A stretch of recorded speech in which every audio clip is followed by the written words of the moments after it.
Did you know that it's actually really easy to create an auto transcription of any dialogue inside of Premiere Pro? Yeah, it's a pretty new process actually, so don't feel bad if you didn't know about it.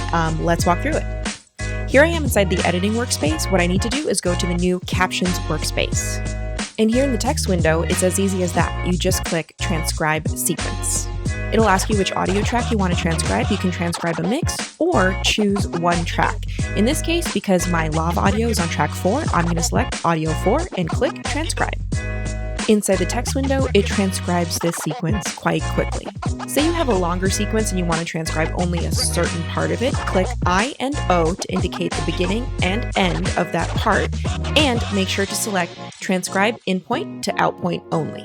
If you have a more complicated sequence that has dialogue and music, you can tag that dialogue as dialogue in the Essential Sound panel, and then you can select Audio Clips tagged as dialogue for your audio analysis. This will ignore the music and will just transcribe only the dialogue that you've tagged. What's also awesome is that Auto Transcriptions also has support for 13 languages and counting. 13 idiomas.